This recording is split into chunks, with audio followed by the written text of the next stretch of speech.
22. Channel 98 is your channel.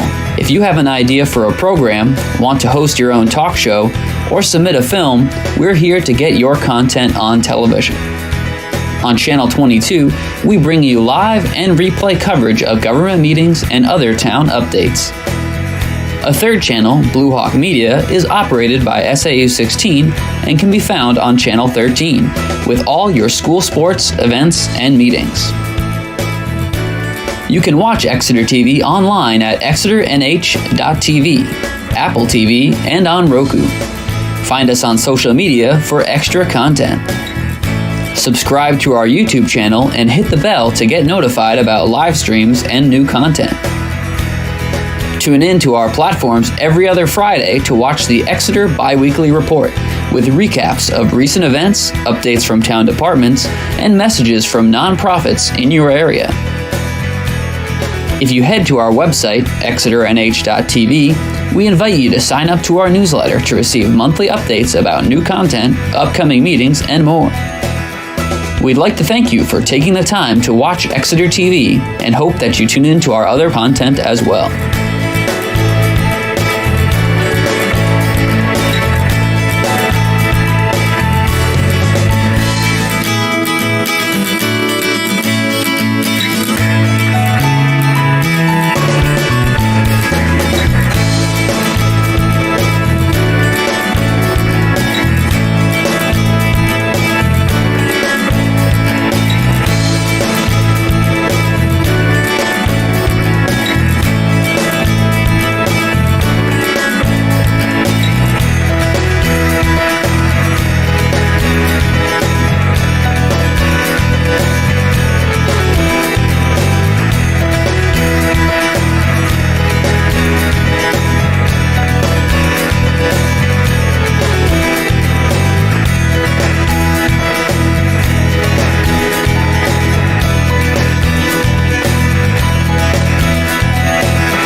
Dave, can you hear us?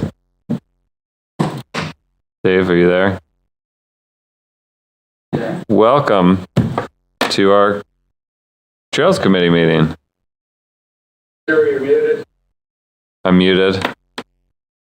You should be able to hear. You, talking to that mic. Can you hear me? Dave, can you hear me this way? I'm going to go with a no. I'm going to go with a no.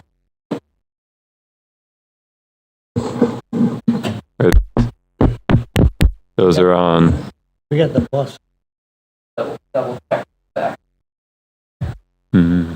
Is this just Dave on this one, or is this being broadcast? We are also being broadcast to the world via Exeter TV, and anyone watching at home. Exciting. It's very exciting.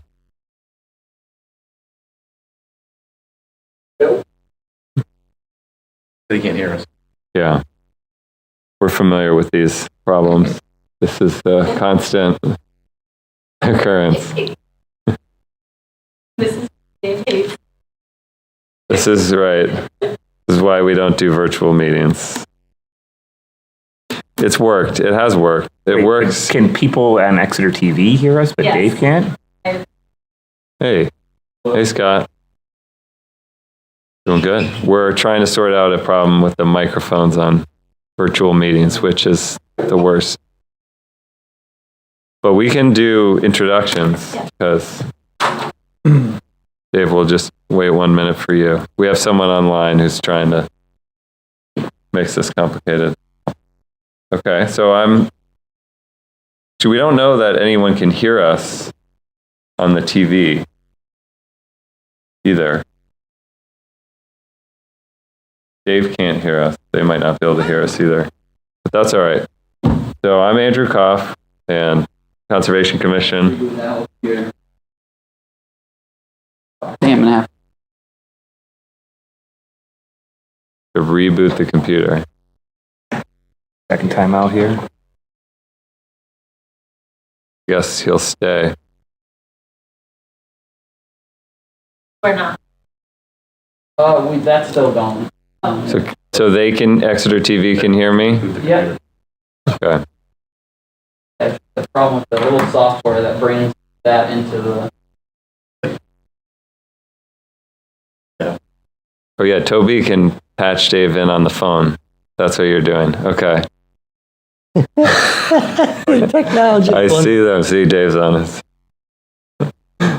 Okay. All right. You want to listen in or do you want to wait?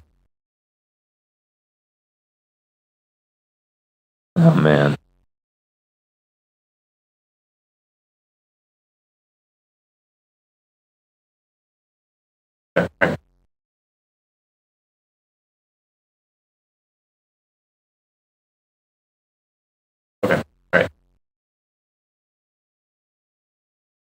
Going to call me back if Okay. yeah, minutes. That's a fake picture.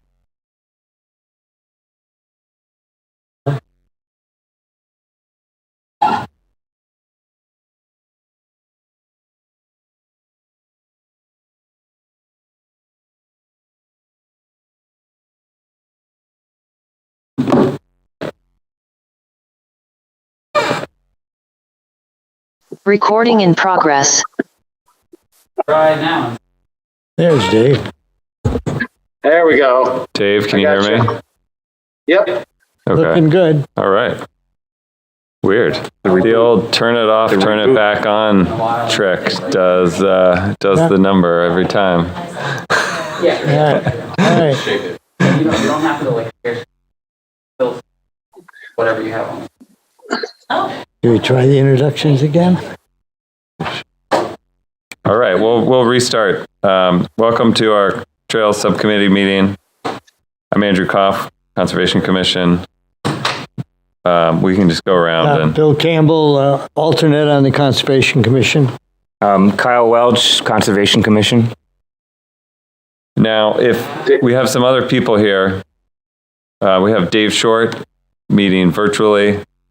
He's also part of the Conservation Commission, and then some members of the audience. And when you're speaking, if you want, you can either come up here or grab the mic and pass it around, because otherwise people can't hear. Dave won't be able to hear. Okay. So I'm Toby Furden, resident of Exeter and member of Fort Rock Riders, a Facebook group that helps to maintain the trails. Scott Donnelly, Exeter resident as well and local trail user, and person who visits your Facebook page to to get trail intel.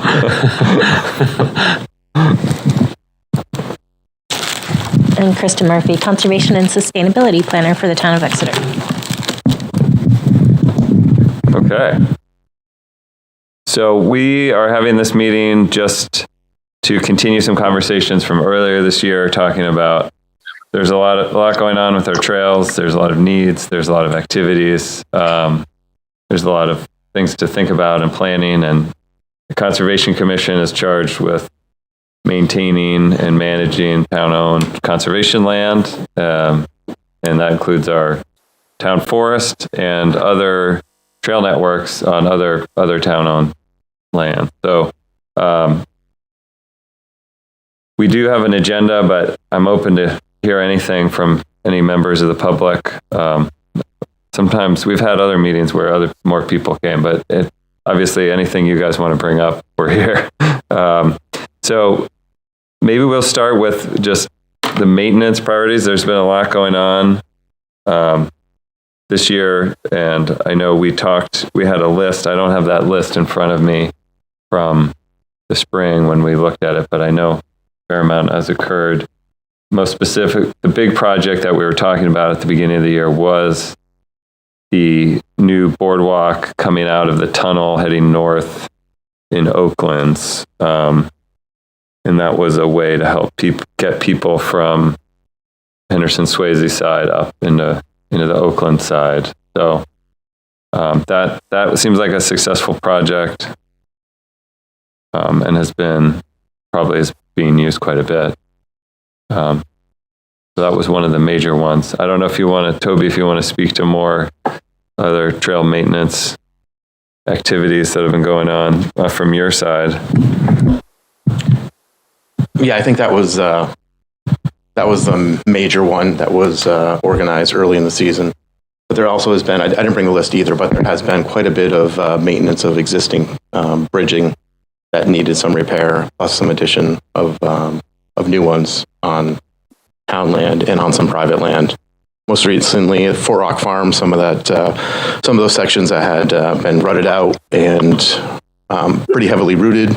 There's a lot of real clay soil over there. Those areas were bridged with the landowner's permission. I don't know what the total footage is, but there's quite a few sections that were bridges were added to get over some of those harder areas. Also been some work in the Newfield side, but I know that's not part of this discussion. But yeah, I think there's a lot of energy in maintaining the trails and getting out there and doing the work. Yeah, you guys, right, you self-organized some crews out there.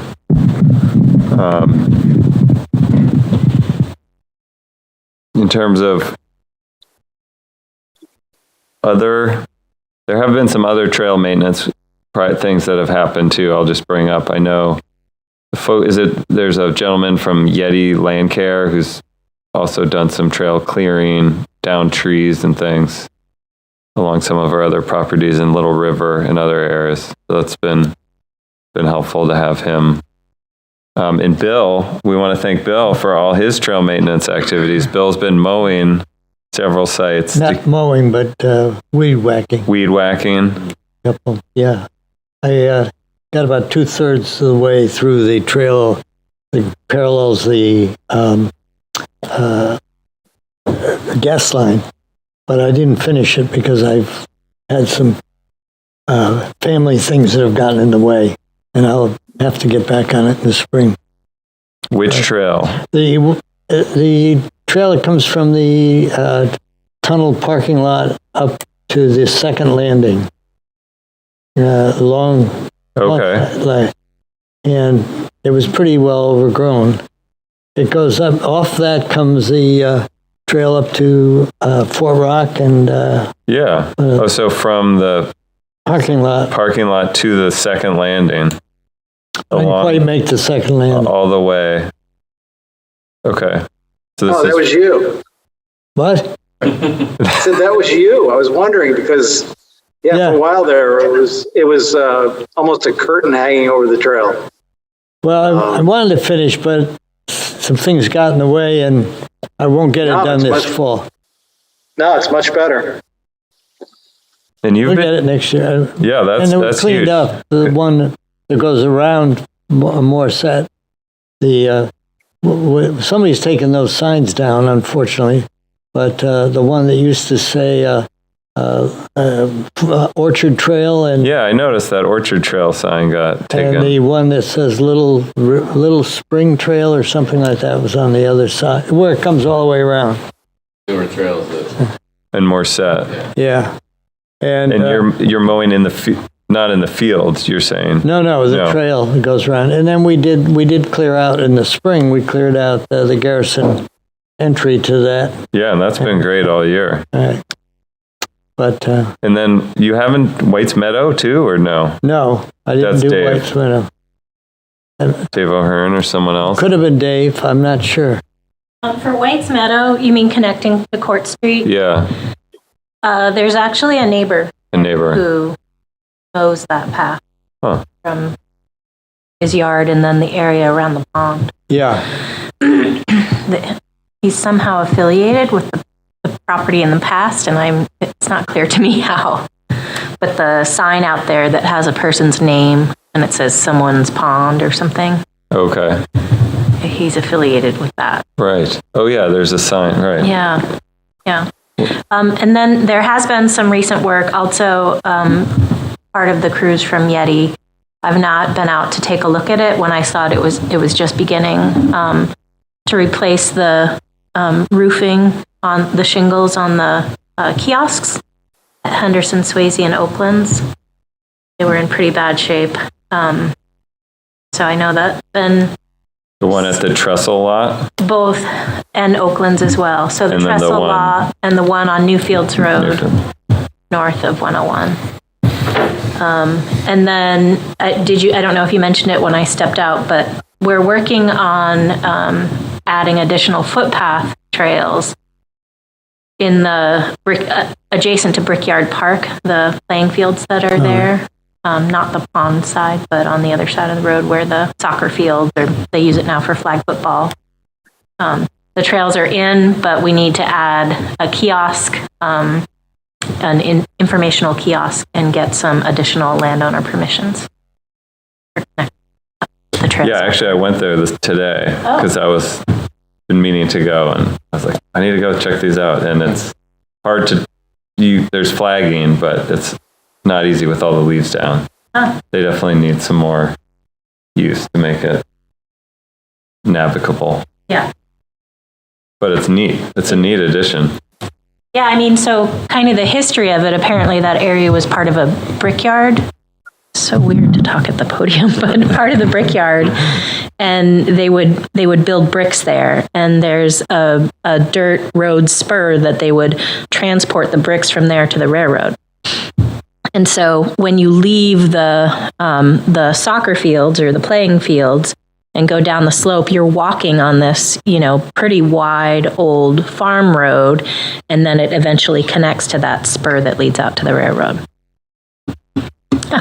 Yeah, and there's some old, you can tell there's the old rotten ties, I still think, that are there. when I was out working on at the trestle lot, there was some lumber there. Is that part of what you guys have been doing to, Toby? Yeah, some of that wood was used on some of the bridge repairs in that area. In that area, And then some of it also was brought to Fort Rock Farm for some of that repair. And I think it was donated, is that right? It was from Exeter Lumber. Yeah. We should give them a shout out. Yeah. And that's very I nice. think there was one at one point when it was first good. delivered. Yeah, that's very nice. I know we talked about it in the past, but it comes up in the budget committee, tracking these volunteer hours. It's a lot of work that's happening, and being able to just speak to that, even if it's rough numbers, would really, really help. I'm guilty of it too. So, but if there was an easy way to kind of keep track of those hours and donations, it would be fantastic. And I had best intentions to do that and started this spring, but then it does get a little overwhelming. And then, there's a lot of the trail network, at least for Fort Rock, exists on private land. So How do you break it up? yeah, exactly. Yeah. What areas now need help in particular? Yeah, so in terms of what's next, I think this is sort of a forward-looking meeting too. Yeah, Toby, do you have things about what's next? I mean, on my mind is that, and Kyle made some maps of this, is the closure. Can we manage that one area that bothers me? Is it even feasible to manage that area? I'm curious if have you been there out there? Yeah, I have been there. Because right now it looks a little different in the summer. But like I specifically walked out there like a week ago, and like I couldn't see those trails that are on the map. Like when I was looking for, because the two trails, Demoralizer and BLT, are very close together at that point. Right. BLT's kind of up on the ridge and Demoralizer is down low. And I think you'll see if when you look at the map of the close-up of that.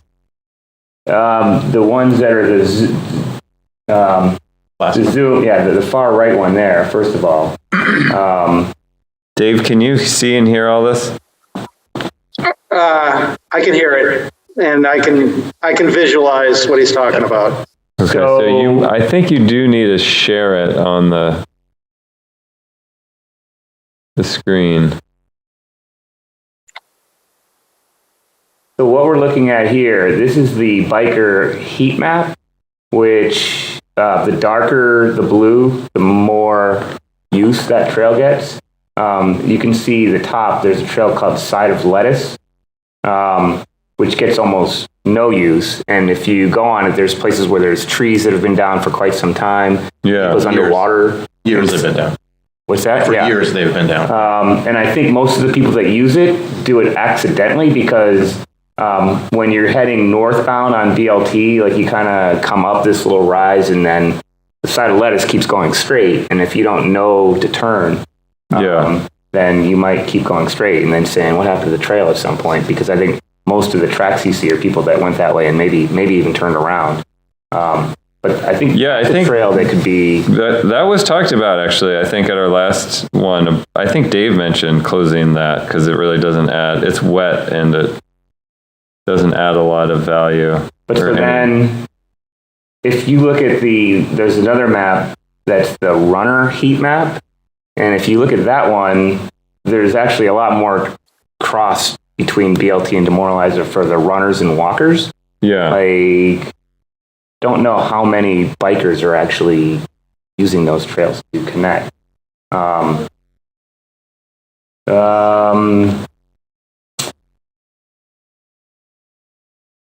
The second one in from the left, not the other left, right over there, yeah. So from there, you can just see a lot of like fuzzy blue between the two trails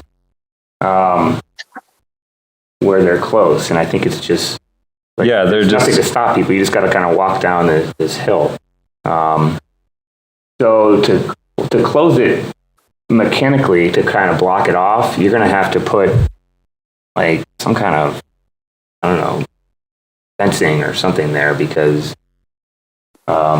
it's kind of just open. Yeah, it is kind of just open in that one area between those two trails. It's just confusing when you're out there. And I think maybe a short-term step would be just to update the maps to not have those on it. You know, if people are looking at their all trails or whatever they're using to navigate, right now they're looking at it and seeing that there's trails that connect the two. Oh, to remove the connector? Just to update the maps to what I think is more a reflection of what's reality out there right now. Of two parallel kind of trails in that area? That don't actually, and I don't know, Toby, you don't get down that far very often. But. No, I think that if we take them off the map, I think there probably will still be some use of those trails because people know that they're there, but maybe it does lessen the impact a little bit. Did you say that that area is quite open? Yeah, you can't drag brush across and block it. Well, it's just kind of like a big rock that you're kind of slope. Yeah. I haven't been out there lately. I mean, in summer, when late summer, vegetation's down as well. Yeah, it just looks like figuring out how to.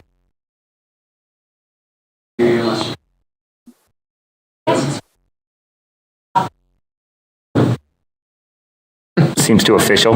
You can take the mic and just take the mic and pass it. Yeah, I was just making the comment that, in late summer when the vegetation is kind of beat down, to the conversation about how to direct runners and walkers and bikers in the right directions. It's just kind of open that time of year. So how to funnel users is, it's a good question. That would be hard to pound sand, signs into the rock too, I guess. Sorry? You couldn't put signs up to do it because it's on rocky surfaces. Yeah, I don't know what the sign would say. But then we're also putting signs all over the place, you know? So Yeah. I guess ultimately what I'm saying is I'm just not sure in reality how many people are actually going between those two trails there. Oh, And any attempts to try and bar people from doing it like physically is just going to be more intrusive than whatever's going on now. That's kind of how I look at it. And then I think the only other one is right. You see the two yellow bridges, the new bridges that were put in. oh yeah. So the curved one, that's the one that we spoke about at the beginning, the boardwalk that connects right there. And then there's the other one to the left of it is just a little higher up, and it was just a perennially muddy spot. But then there's another one just to the left of that that's not an actual trail, I don't think, on any of the maps, but it does connect up to Demoralizer.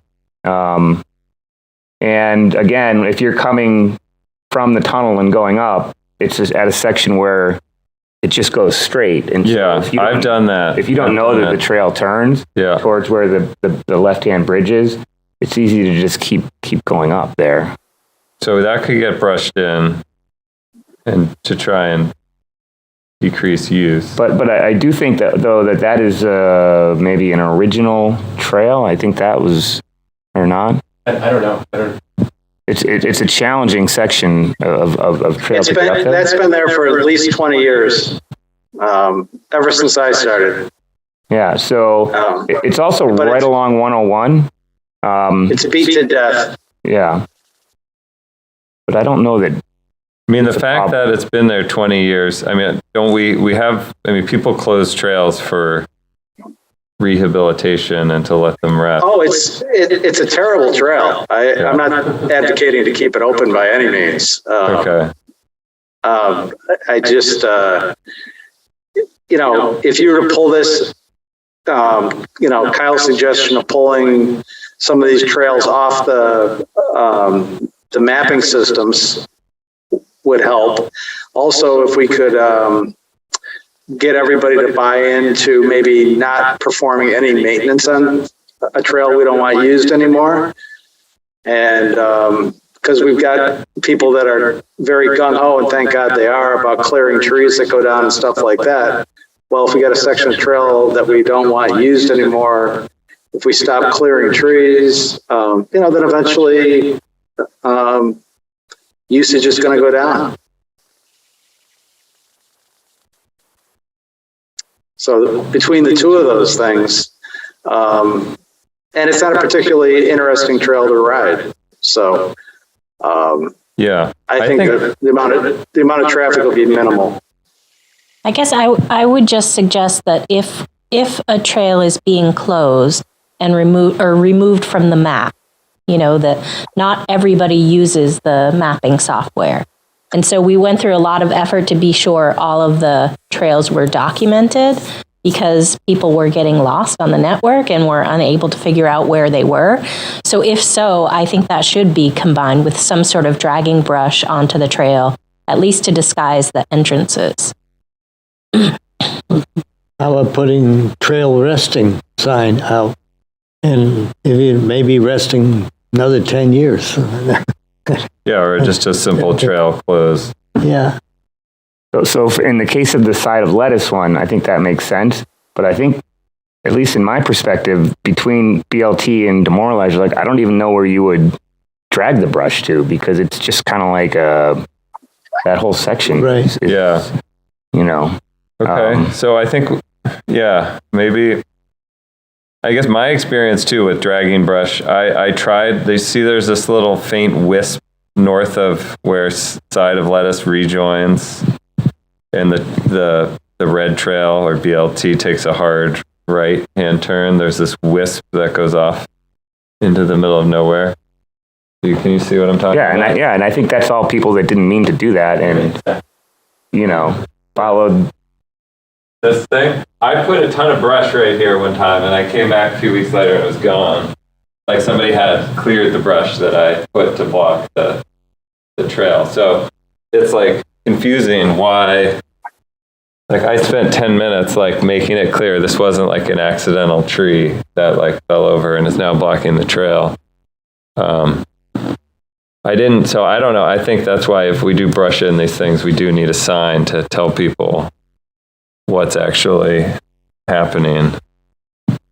Because I don't know if is that the biker who sees something different and they take action or something. I don't know who that person is that then goes out and clears brush off a random little side trail that we tried to close.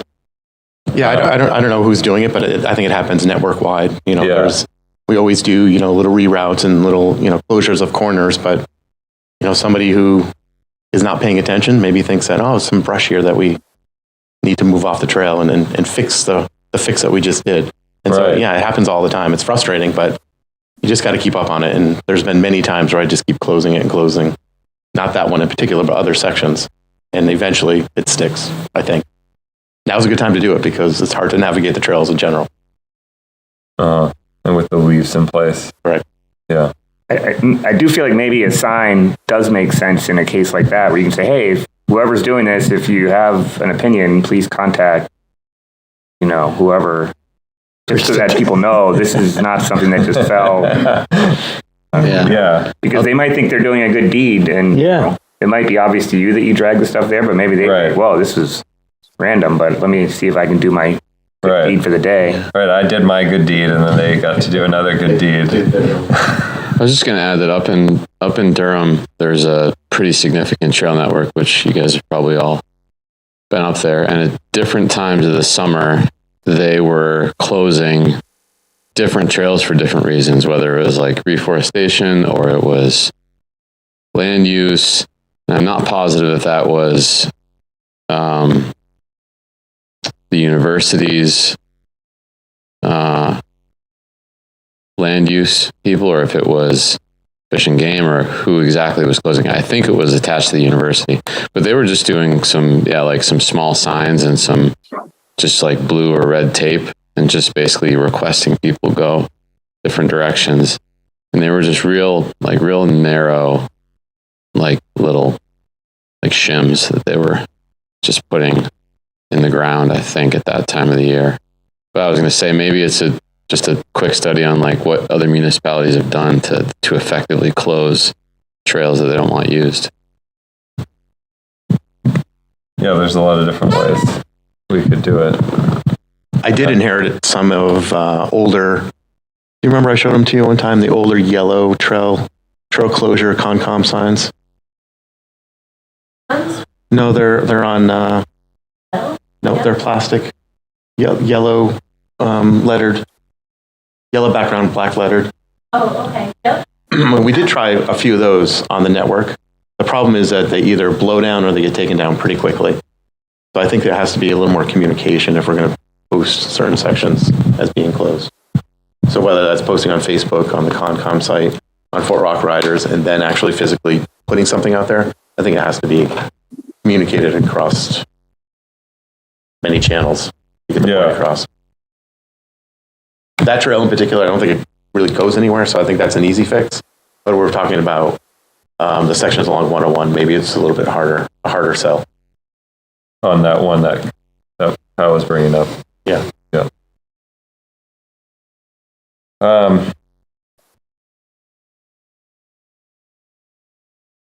Yeah, I guess I just feel like in general, we keep having more and more trails, and at some point in this spidering of trails and the B routes and the A routes, and then now we have C routes. So how do we get a grip on this? So I guess I still feel like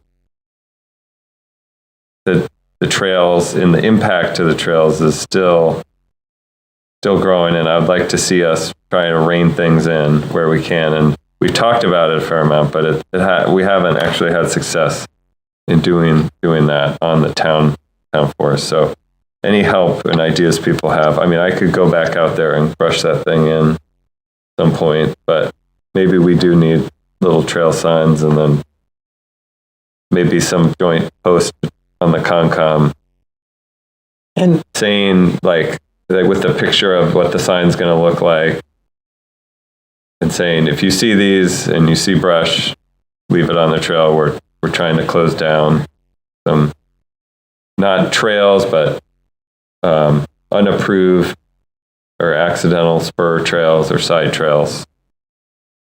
Something like that might be I'm just trying to think what's the easiest way to actually get the word out. I think signs would do it, and maybe just a sign on the kiosk saying, for the, you will find some trails are closed. We're trying to, maintain, I don't know, and maybe could we use, would it help if we signed it with the Fort Rock Riders also, as if some of those people who don't pay attention, always don't watch the Concom meetings all the time,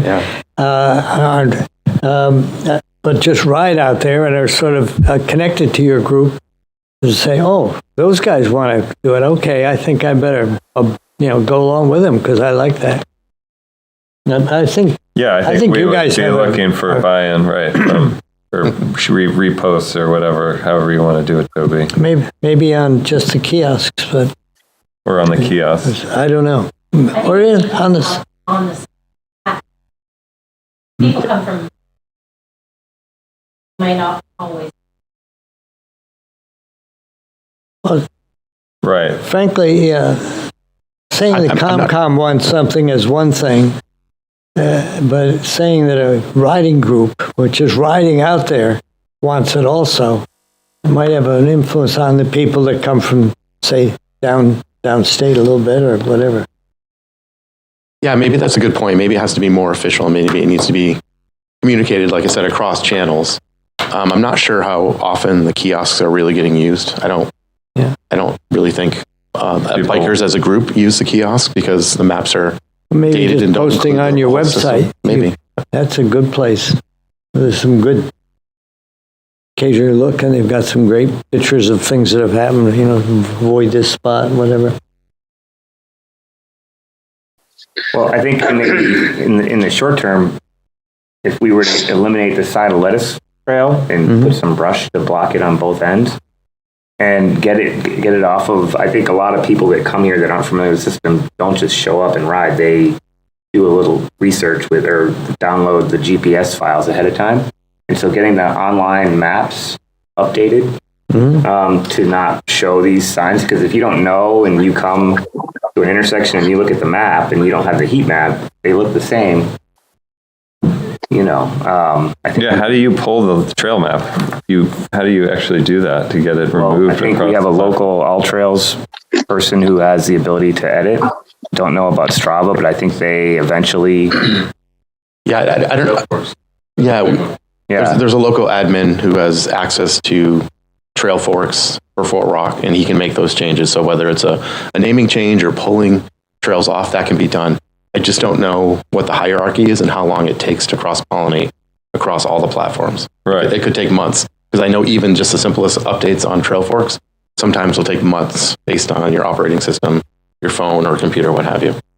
So that was might more be of a a great idea, but- personal. I'm just curious how those trails even get on there.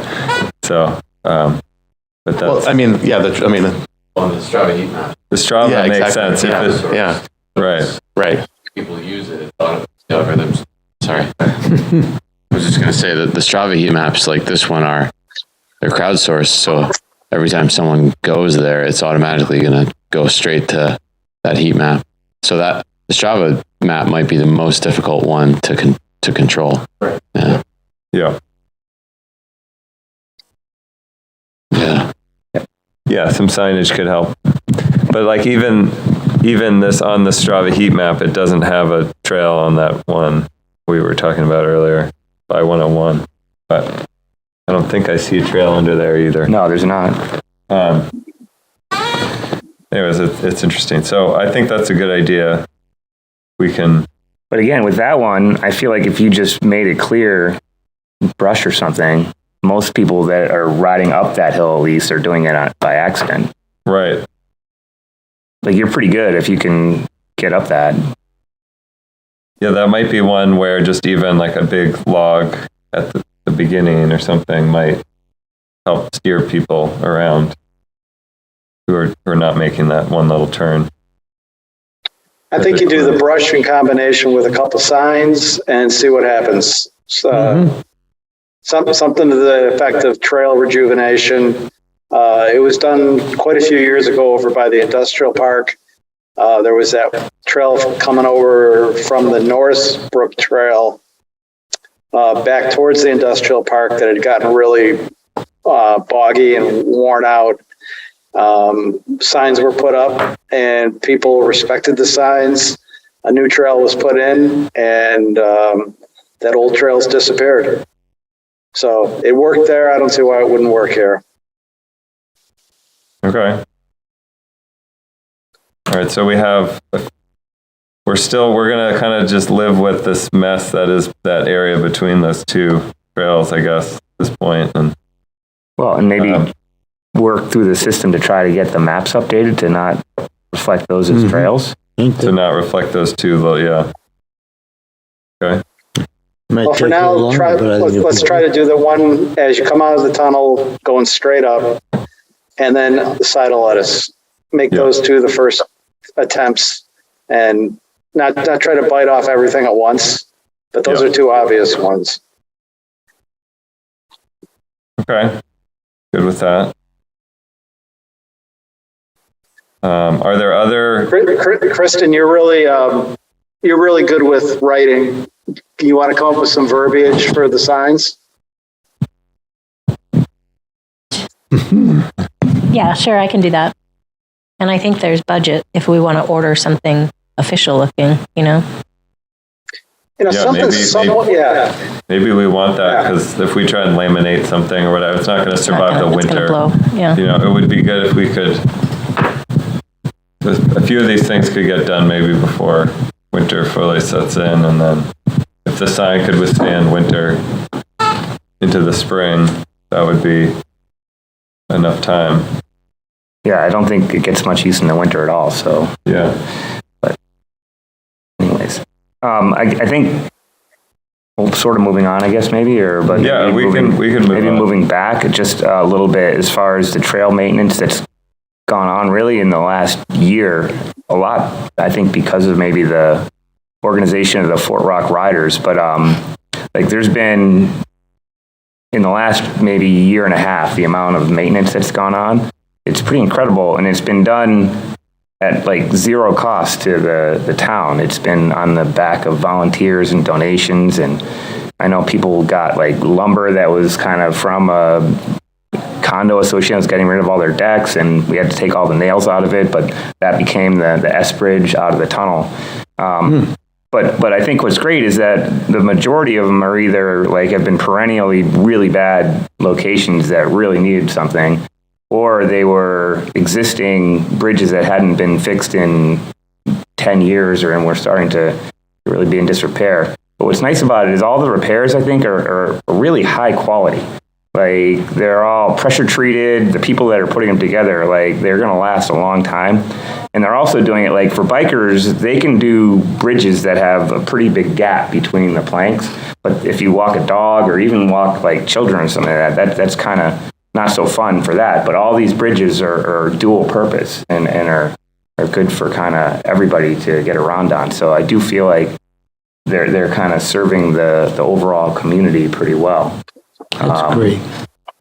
But then I think maybe if we could, Kristen, if we could bring up those two maps. There was one other point that I thought was kind of interesting. Actually, go back to the main map list. Yeah, that one there. If you could go to the HS biker heat map, and you look at that, one of the things that really struck me is if you look at how dark the lines are on the Shaftmaster property, that's the area known kind of as the X Trails, I guess you would say. It's behind the rink. Clearly, those trails get a lot of use from bikers. Also, south of the gas line, there's the trail that's kind of known as Accelerate.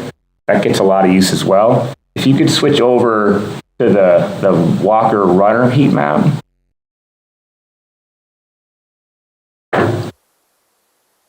I know I'm keeping you There is a way, I think you just share the screen and then he can just watch you navigate through.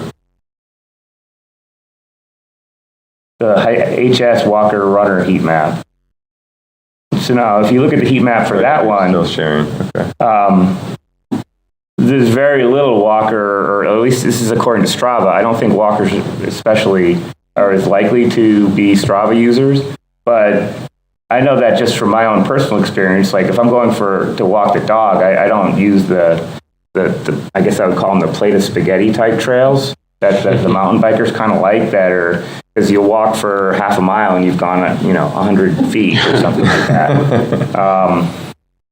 But I just thought that it was kind of interesting that the amount of use varies based on the type of use it gets. And so, especially with the trails over behind the rink, those are all on private property. And so they have been putting, some features like bridges and stuff in there, but kind of not in our purview, I guess.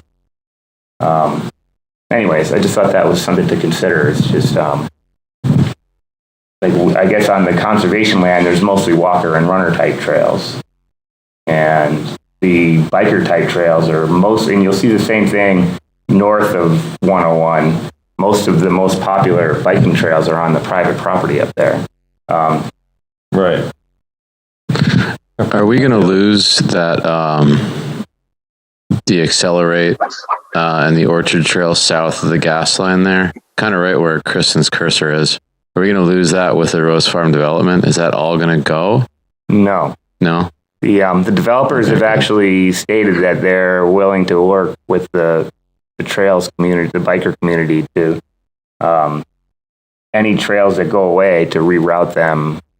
And I think Toby can probably speak on that, but there's plans with the landowner to kind of already do some rerouting. Well, and there's town-owned, where there's conservation land associated with the Rose Farm. I can't quite pick it out on this map. But some of isn't Accelerate, some of it's on the So Accelerate, Fort Rock Farm I don't land. know which it is, but it's the Toomey property, right? Right. Where's you can't see the stone wall on this, but I think this might be one of them. I don't know. But this is Oak Street Extension. Right. That's Toomey, or you call it Fort Rock Farm, right? This is the Rose Farm development. Dave, you probably can't see what I'm doing. I don't know. We do retain a connection at the end of the development to the trail network, but and receive conservation land here. Anything, if there were to be a connection on this end, that would be all homeowners association. But I can't envision where there would be a connection to the trail out there based on the development plans, aside from, so right now the trail goes kind of off from the spring, right, where the drinking water is. That trail eventually, a portion of that will be retained on town-owned conservation land, but it won't have the same, it won't go all the way down to the main entrance. Well, and developers said that they're going to put a trailhead in their development. Their problem is going to be parking. But it will be nice to be able to access downtown directly, legally, because right now you have to either go across the railroad tracks or cut through the Brookside property, which they don't seem very excited about based on the signs. But if I have looked at that, I think there's only one piece of property. It's lot 10 on the Rose Farm development where that Accelerate trail crosses. So it's not that much it won't go away. Yeah, and that's been my understanding too, is that there's been communication between the developer and the landowner. And there are some sections that will need to be rerouted, but it's not a major impact as initially thought.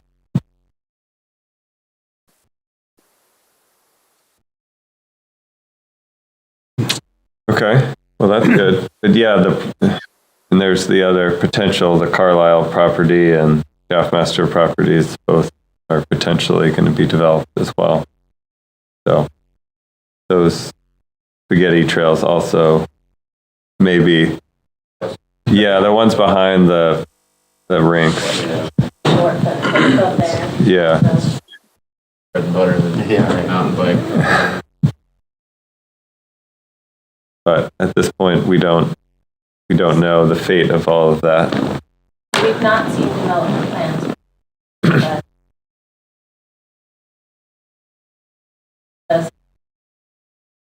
But Carlisle. A portion of this town owned.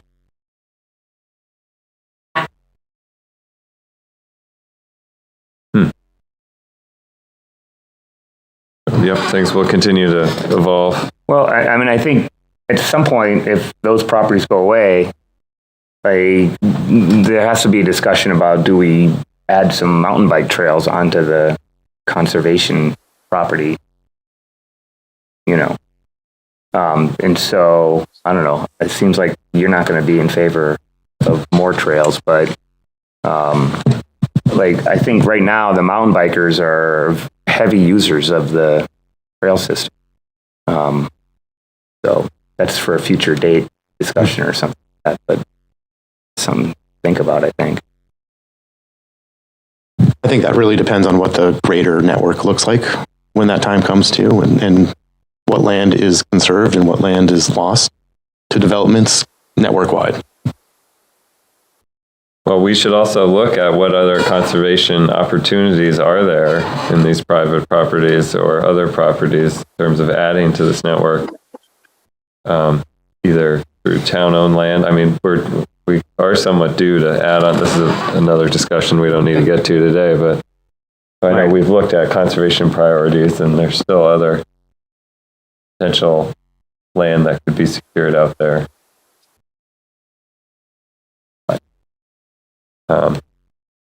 That is contiguous with this land now. I mean, potentially. I don't know off the top of my head. I don't have one in mind, but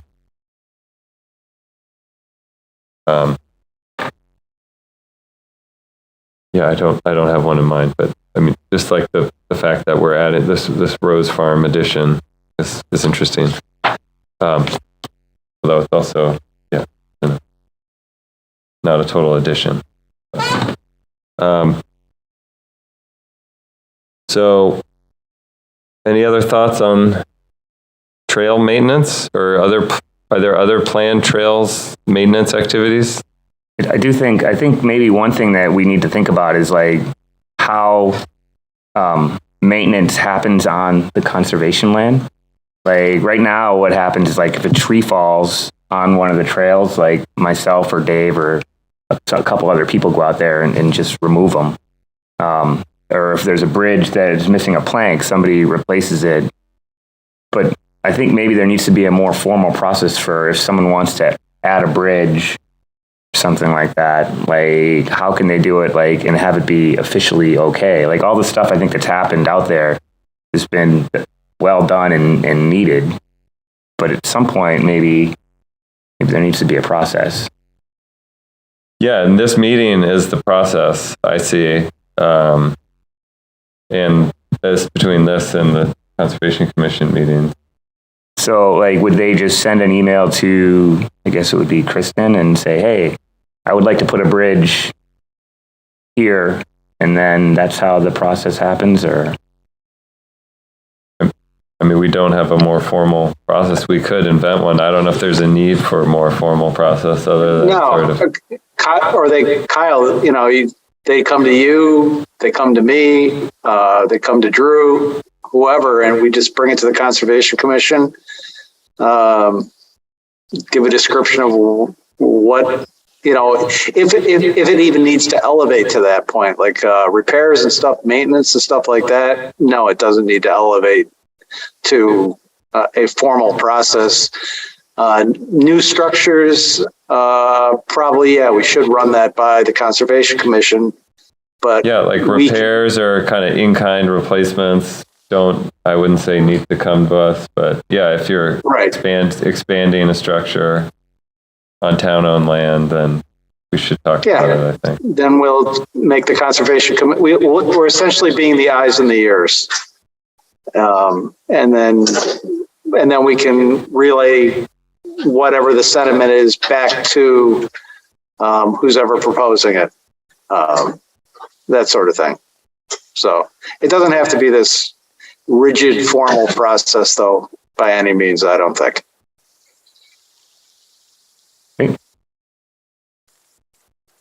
Yeah, and I think it is important that we get that message out that there is a process and things on town-owned land go through that process. I do get a little concerned. I know we had a thing with someone spray painting sign names on trees and rocks, and some of that was potentially private, or it was all private owned, or some mix of public or town-owned land and private land. But I do get a big concern that things are just happening, and it gives the impression that people can just go do things. Drew, that was immediately taken care of. It was good intentions gone awry. Yeah, no, and I appreciate that it was taken care of, but quickly. So, and I think it's like there's going to be stuff like that happens, but again, it's not out of anything or malicious intent or anything like that. It was somebody thought they were doing a good thing, probably didn't think it all the way through. But as soon as they realized that the Conservation Commission did not approve of it, corrected it. And it's kind of like the rogue trails that go in on the Henderson Swayze. I've taken 2 this year and gone and located, just stumbled across them. They were being put in, and I just went in there and I raked them back over, dragged a bunch of brush over them. And whoever was, and on those 2, I have no idea who was doing it, but they didn't make another attempt after that. So, that kind of stuff's going to happen, but I don't think we're getting hit by a tsunami by any means of illicit activity. no, I don't think so either, but I want to make sure that we have the messages out there that there is a process. So I think it's good to talk about that. Would it help to have a sign on the kiosk? That would probably not that many people look at but the sign that says, you have an idea, contact Conservation Commission. Or if you know something needs repair. Yeah, repairs, contact. And then, Well, and I don't want to volunteer Toby, but I know he has his fingers in most things, and I think you're more approachable in a lot of ways because you're not a member. So if someone wanted to run something by someone who maybe has the overall picture, Toby, you're certainly and you're prominent on the Fort Rock Riders page.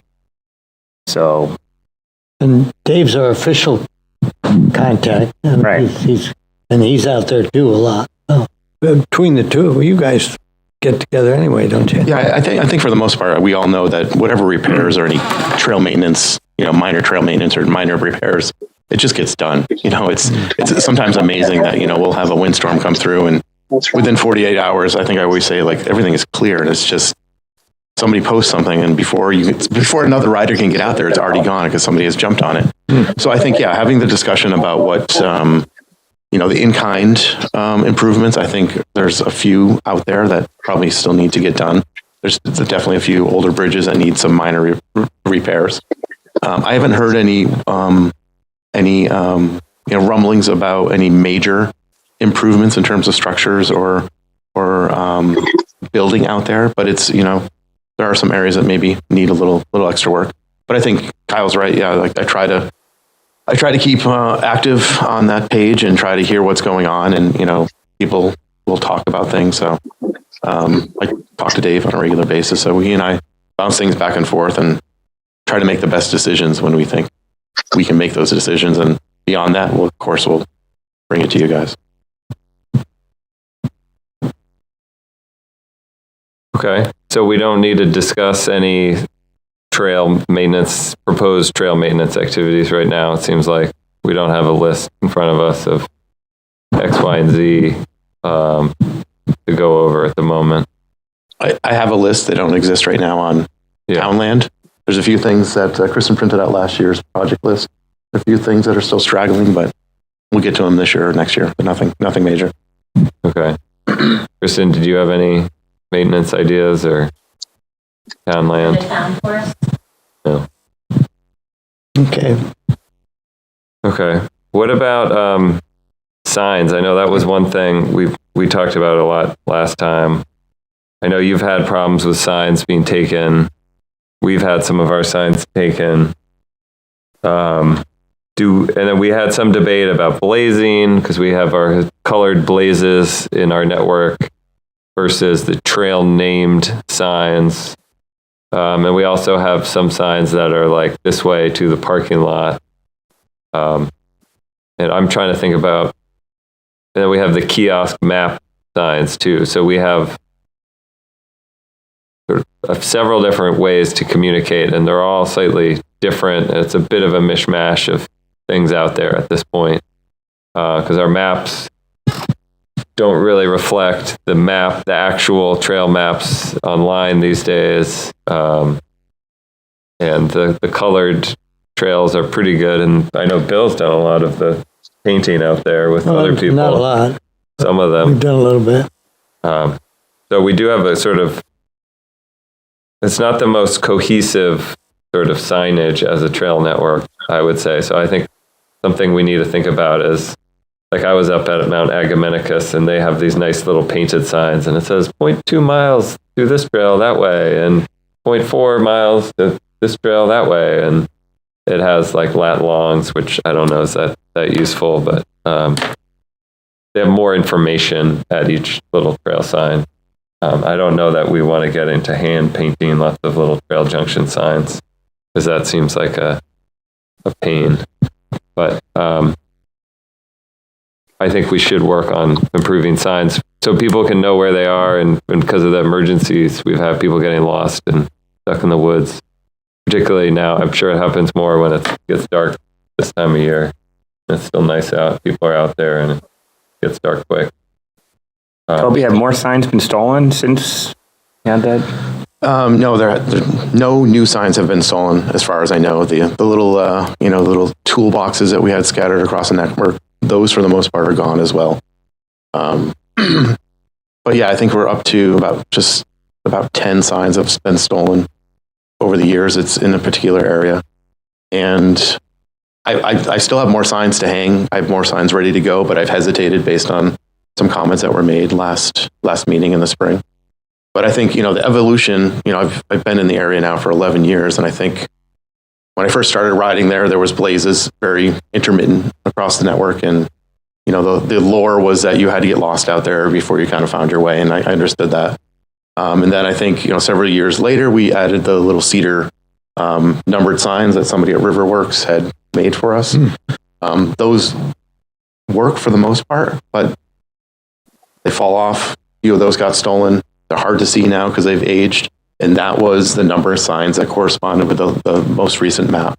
And the suggestions of adding arrows to where the parking lots were was because people say they park in a parking lot, the gravel parking lot. Well, all the parking lots are gravel. And if they're lost, they don't really know how to get back. So naming the parking lots, naming an arrow, or adding an arrow that goes back to the parking lot was, I think, a good next step into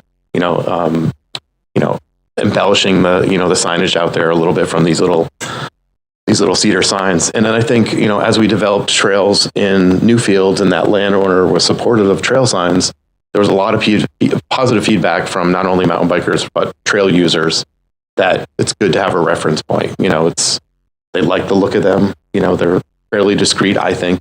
They're at the beginning and end of each trail. And so those kind of migrated across Townland, and I was informing the board at the time that we were adding those. Obviously, there's a section where somebody does not like those signs because that's where they constantly get moved. But I do have more to add to the network, and I think it is, we're talking about, closing down some of these trails, maybe sometimes having a sign on a trail designated as official, whereas, a couple of blazes or just kind of some worn-in trail, you don't know which way to take, which path to take. I'm not all for putting signs out everywhere, but I think they have been helpful across the network. In fact, when we put out the initial ones from the fellow at the Riverwoods, who's the fellow in the fire department who goes to rest? Justin? Yep. He said they were great. That really helped him. Not so much for him helping, but he got a few less calls about "I'm lost in the woods" type of thing. Are you? Is that comment on the little cedar signs or on the actual trail signs? The ones that named trails. Yes, and, right. And then the ones that said "this way to the parking lot." Yes, they were handy. Yes, because I was actually on site when they had to take somebody out due to an injury, and we just happened to walk by a sign that had both a trail name and one of those little cedar medallions, and the rescue crew would never have seen those medallions if they were trying to go rescue somebody, whereas the trail signs are prominent. And it actually helped that hiker who was injured tell the rescue where he was, or she was. Good. No, I think they're good. Yeah, I'm not necessarily opposed to the signs, the trail signs. I'm going to have to leave here. Okay. You're not opposed, and you're for them, or? Well, I was hesitant about them initially because I didn't feel like the commission had talked about those trail signs, and then all of a sudden they were showing up everywhere. And that was my reaction, maybe in the last meeting we had, that you referred to me not being totally happy about them, because I did feel like I felt like they just sort of appeared, and I didn't. Not that I'm the trail decider of everything, but to me I hadn't heard about them, and we hadn't had a discussion about them going, particularly in the Henderson Swayze. I knew there were some up towards Newfields, and kind of makes sense up there, but then when they were all of a sudden there, and it felt like there is sort of these different approaches we've taken, and I still am struggling a little bit about having a unified trail sign system, because I think it's weird when we have these different approaches, and it's confusing. So maybe we just need more trail signs, or we have more red. I don't know how to name them all. I don't think all the trails have names. Maybe they do at this point. I think they do at this point. They do. Yeah. I don't think. I think the the Strava and Trail Forks, it just kind of forces you to name a trail if you're going to be using it. So those just become the trails that are talked about, and so as a reference point among riders, they'll say go to this trail, and people know where that trail is. Not officially approved by the town, but that's kind of just what happens. Right. I think the signs that are wooden aren't that obtrusive. They don't. I think they're good, and putting up aluminum signs is a little tough to me. But a wood sign is. These are plastic ones that are green. They're this big, right? Yeah, they're about 18 inches long. I haven't seen those. Okay. Maybe that's a good thing. I don't know. Yeah. Well, I haven't been out. Yeah. I haven't been out in Oaklands lately. They tend to be up a little higher too. You've been mounting them. I've had to because they've been stolen. Because they've been stolen, and that's sort of a theft deterrent approach. And they're never right at the trail intersection. They're always set back a little bit, so they are a little more discreet. You have to almost commit to be on the trail, 10, 12, 15 feet before you see the sign, just so it's not billboards all over the place. Yeah, and it feels different to hiking trails. Typically, you have a post at a junction where it says where things are, and that isn't how these signs are. More a different style than a typical walking trail. I wonder if you mentioned the ones at Agamad. Let me try that again. It's a tongue twister. Yeah. But I wonder if they've had trouble with their signs being taken. And that much. I don't know. Yeah, I don't know. Posts with signs with 2 or 3 at a junction, that's helpful, I think. Yeah, it's just a significant effort. So I can see the efficiency in the signs that you have, and that they're able to be, you send them off and somebody sends you back a whole bunch of signs, and then you have them. It's pretty easy to have someone make them. It's a local sign maker who makes them, who's also a trail user. Uh-huh. So yeah, usually his slow time is in the winter. So we always have a conversation, and I say, these are the ones I think we need. And so I give him a list, and at his convenience, he makes them for us. An advantage of those signs is they don't fade. They're, rot like the wooden ones do. We've had some weird woodpecker damage to a few of the initial signs that were just plastic, but we've changed the material since then. Yeah. Oh. Okay. We talked about Yeah, Drew, I apologize, but I have to go also. Okay. So, see you guys next week. All right, we'll keep talking. Yeah, we don't need to stay here forever. I know people have other things, but maybe we can work on signs a little more before we wrap up. I think I have in my garage maybe 3 or 4 more signs that could get hung on town land. The rest that I haven't hung are private land. Okay. Well, yeah, what do we want to do? Do we address signs? I don't know how to resolve this, I guess. Do we want to commit and get more green signs made throughout the whole network? Is that the direction we're headed? I like the green and white signs, so I'd be in favor of that. And then phase out, because we have someone at Riverwoods who was doing it volunteers, but it's not clear that that's going to be a sustainable source for sign making for years to come, if you know what I mean, unfortunately. So we should maybe have I like those signs, but I agree they can be hard to see. They're limited in what we can make on those signs. So I'm open to ideas, whether it's adding, I also think improving our signage at the trailheads potentially, or at the trails leading, maybe not even at a kiosk, but like as you're entering the woods on a trail, because people might not even see kiosks, but maybe they would see a sign on a trail, one of the main trails as you're heading in. That might be a better place to catch eyeballs. Yeah, I think there's a little bit of crossover between like the getting people to use the right trails, not use social trails like we were talking about before, and then this conversation about signage.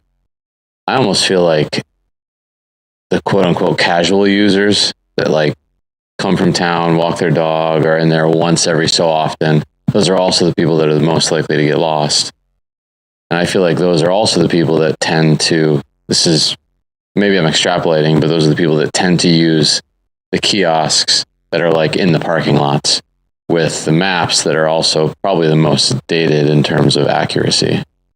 So I almost wonder if updating the kiosk maps, whether they're at parking lots or where there's a few in the woods there, and then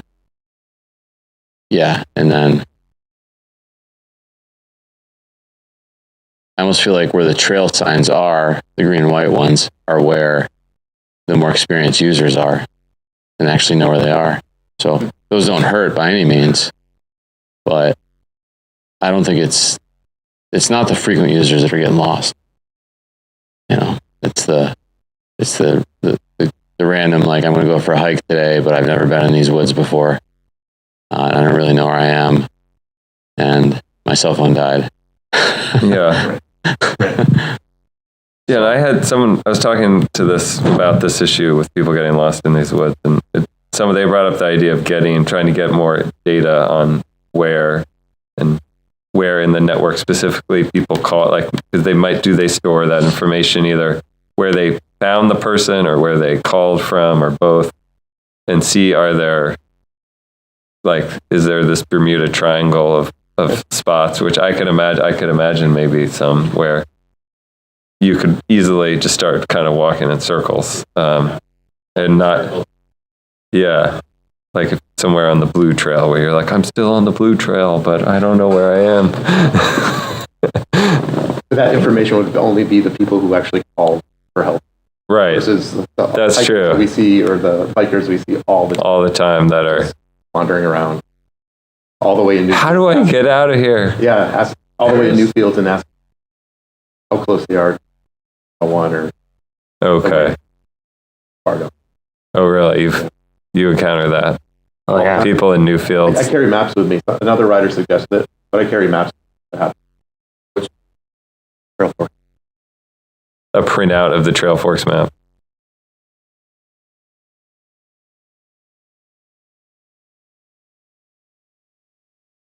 Maybe People don't know how to read maps. QR code that they could. Well, it's also hard. I think those maps that exist now. I mean, I know there's some really old ones on north of 101 that are the oldest maps. Yeah. But even the most recent one from 2018 or whenever it was, it only shows the properties of the town of Exeter, and the network itself, stretches into Newfields. So if you get off that map that you have maybe, or that you're looking at, you're lost on. You're still in Fort Rock, but you're off the map essentially, and you have no way to navigate.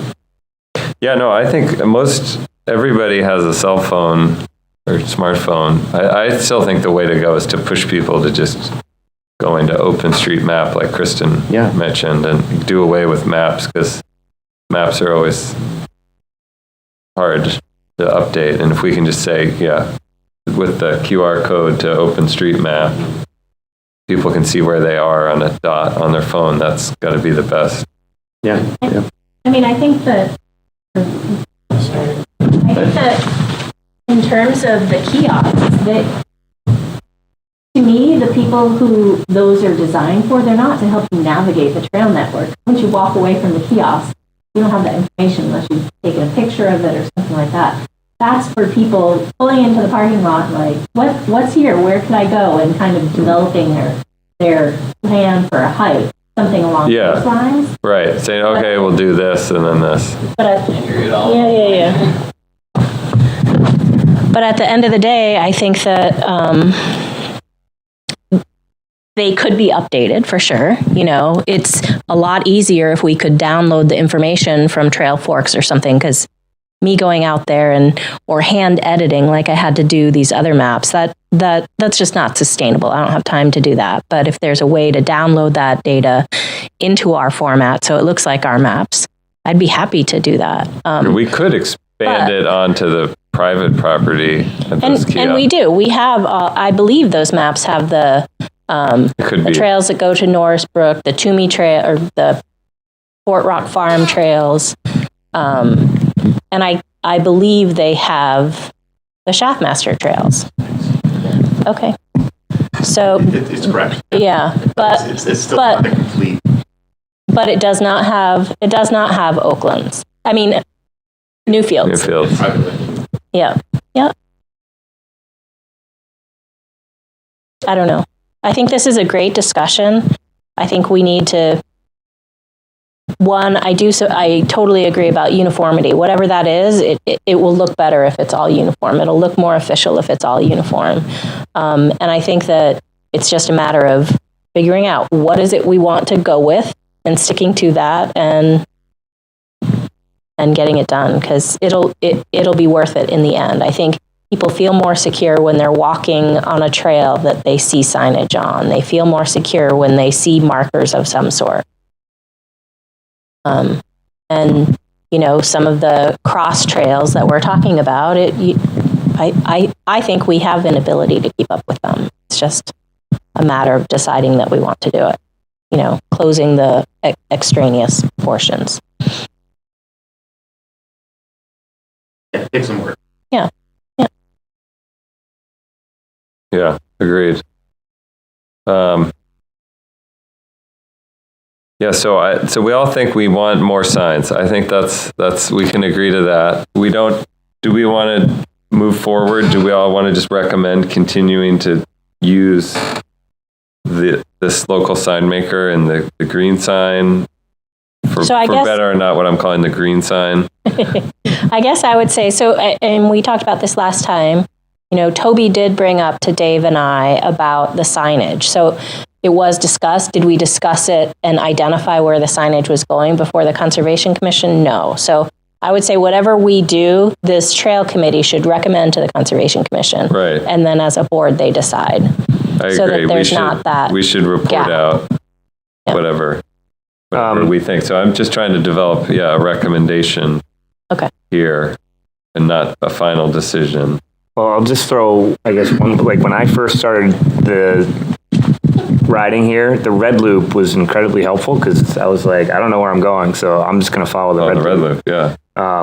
And that's, I think, the only colored loop on the north side of 101. But do we maybe want to have some other colors over there where if someone that doesn't know the trail system but wants to do a ride can just say, oh, I'm going to do pick a color that will then kind of be blazed and they can say, oh, this is a trail that I can follow without having to stop and pull my map out every time I get to a junction or, and then they could know going in like, oh, if you do the white loop, it's 3 miles. If you do the red loop, it's 5 miles. Yeah. The Hamburger Hill, which would actually help delineate it from the red trail, that doesn't have any color. Right. I mean, when I first I did the red loop a lap and a half before I figured out I'd missed the turnoff. Right. And that there wasn't 2 sets of power lines, that I was back on the power lines again, and I ended up having to walk through somebody's yard out by Watson to get to.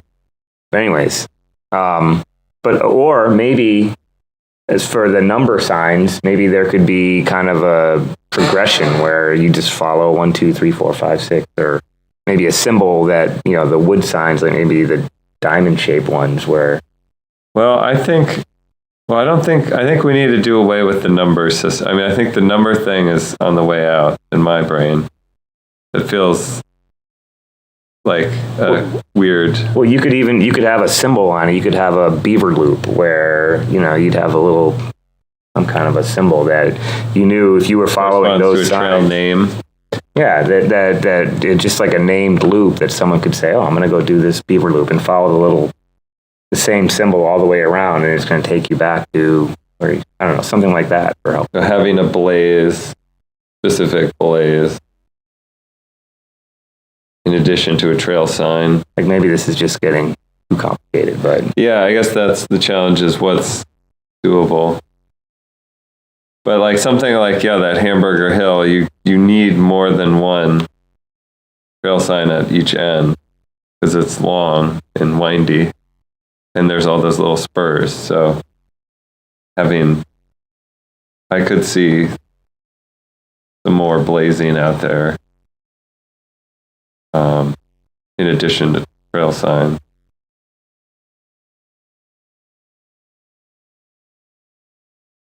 Like I know at if you bring up that map, there's this one junction where you're on the red BLT, and there's a fork that used to take you over to the Soul trip, the area where in the southern part where those 2 options come together from 101. I'm not explaining it right, but there's a bunch of trails right in there that aren't very well labeled, and it's confusing, I think.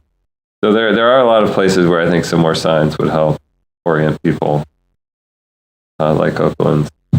Are you talking south of 101 or north of 101? North of 101. Just north of 101. Just north of 101, because there's a bunch of junctions in there that aren't labeled. So, I think the whole BLT and demoralizer section from the power lines, I guess, all the way to 101, south to 101, is tough to navigate, but that's also been where we've had all the signs stolen. Okay. So it's several of those signs have been replaced several times, and they're missing. Huh. somebody doesn't like them out there, and they're not just kids like knocking them down. They're intentionally removing them. They were put up with security hardware, and the security hardware was removed and placed back into the tree. So they knew what they were doing. Huh. But that section, I think, is tough to navigate. I know it's a mess down by 101. The south portion of that down by 101 is a mess, but I think it's also difficult to navigate as you're coming south from the power lines. And so adding the signs was I thought was helpful, but it didn't take. And so that's also on the red. That's red there. Yeah. I don't know if it would help to blaze the Hamburger Hill. I don't know if that's demoralizer there. I forget what demoralizer is, but Demoralizer is the one that's on the far left bottom corner. yeah. Okay, so Hamburger Hill into demoralizer. That's all demoralizer. Right. So putting a colored blaze on that big loop, which is somewhat of a one trail that winds around through, might help, particularly at those junctions, distinguish it from BLT. Are the red blazes still like there? Or are they? Yeah, Kristen, you updated them, right? A couple seasons ago. Wow. Couple seasons. Couple seasons. They're there. They're there. There's some places where they're not. There could be a few more here or there, I think.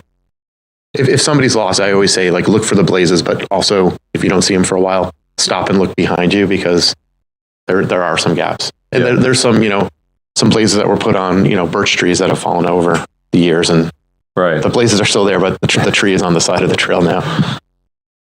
Yeah. But I think something we have to consider is if we're going to go to a different format for the signs, which is fine, but it's a sizable investment. Yeah. To switch to something else. Right. And I don't have a good enough reason to switch. So I guess I'm at this point. Who has paid for the green and white sign so far? Riders. Right. And we have budget. The sign maker also did a sizable donation. And he does so each year, but there was, at one point, he donated a lot of the signs. And they're like $60 a sign, right? Is that? They're not that much. We get a little bit of a break, but, I think we're probably just shy of 50 signs on the network now. Plus, I have a stack of maybe 10 in my garage. So it adds up quickly.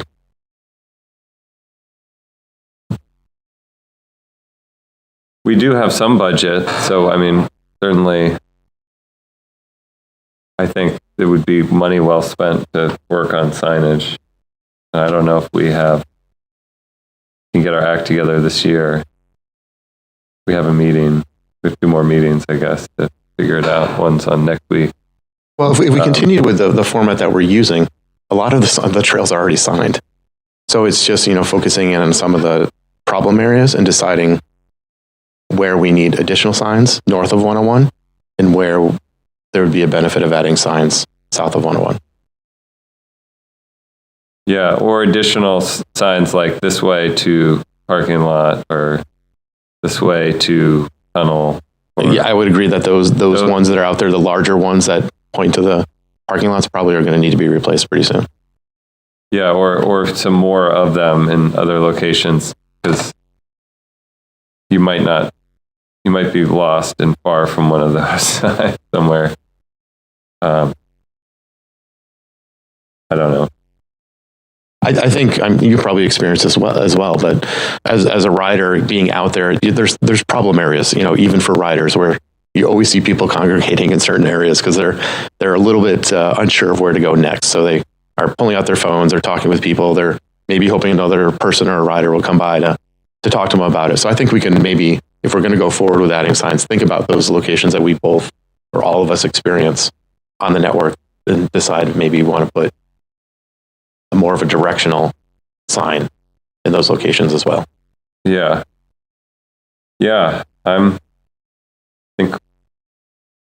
think we should. I don't know what other people think, but at this point, I'm thinking we need more signs based on the number and types of trail users we have. As far as you know, has there been any negative feedback for the signs? I haven't.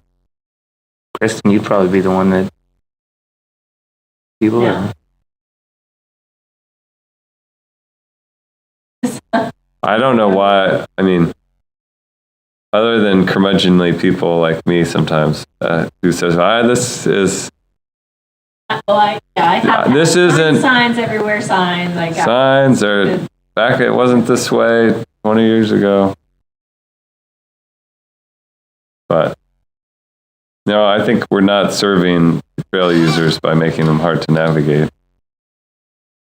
I think that's true. When it comes down to the end of the day. And they have that, I mean, we have that reputation, and I don't think some signs are going to change that necessarily, but... Well, I feel like also if we clearly like named the parking areas, like maybe a sign right near the entrance that said, this is the Trestle lot, this is Watson lot, and would then work well with signs in the system that said Watson lot is... Yeah, I think you're right, because There are those signs. to Trestle lot... Well, I don't know, like if you're parked at the circle, like the industrial circle, that does not have a name or any signs pointing to it. That could be... I don't even know. Yeah, what do we call it? Yeah, seriously, I think, yeah. But just so, I mean, I guess if you get to any lot, you're probably happier than when you're wandering around in the woods. But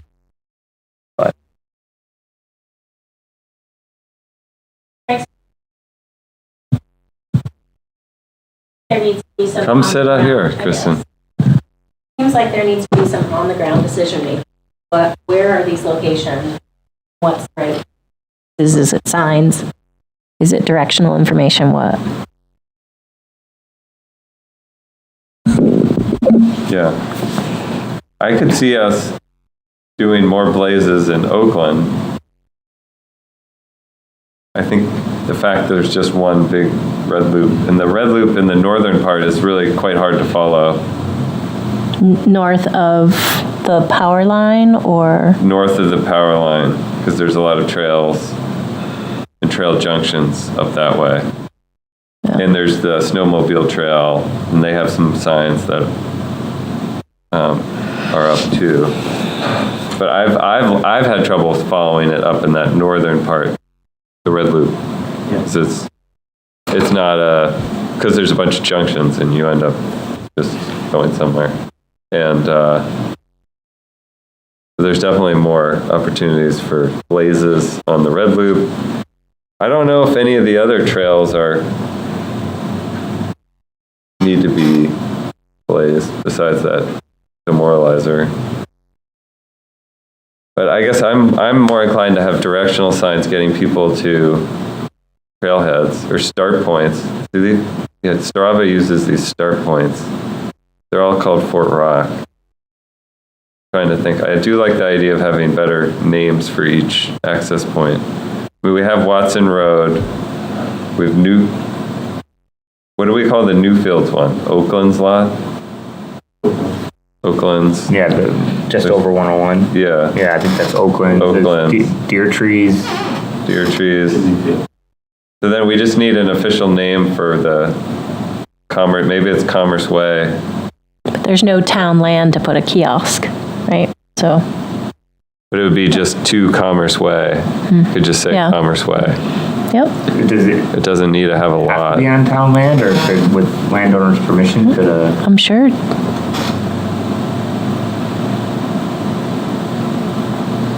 Yeah, because I'm looking at the map here. Yeah, it's Commerce Way. I think that would make sense to have signs pointing to Commerce Way.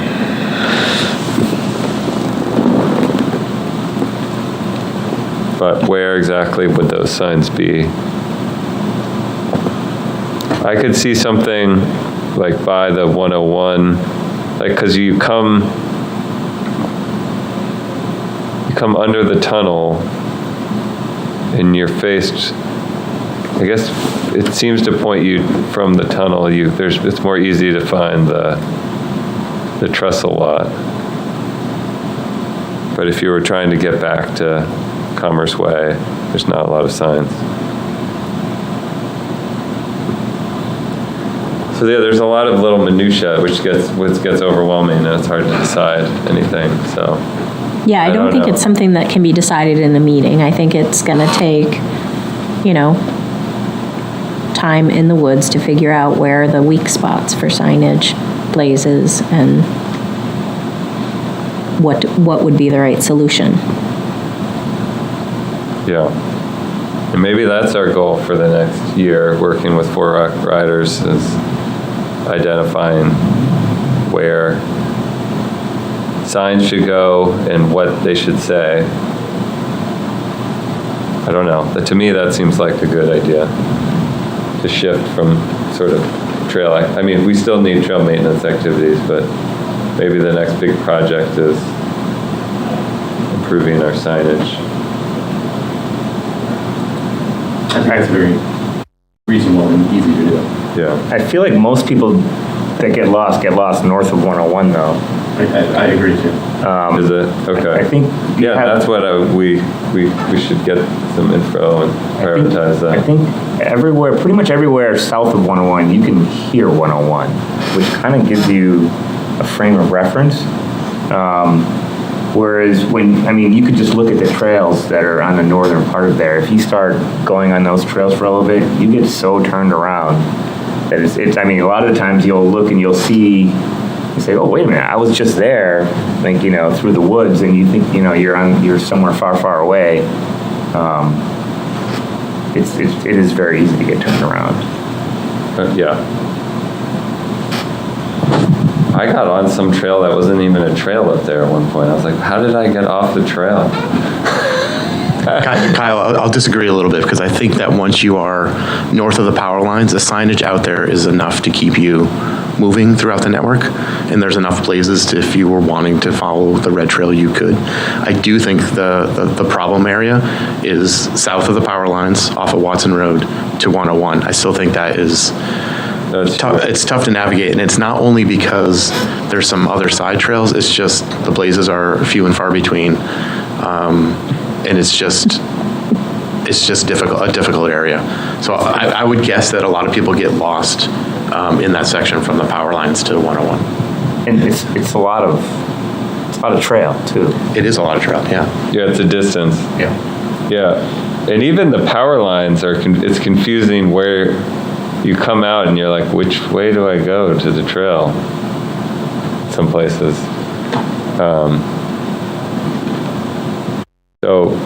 So maybe that's our first. That is an easy, and this corresponds too with some of these trail maintenance things, is working on that area between the power lines and 101 in terms of closing a few of those trails and trying to do some signage.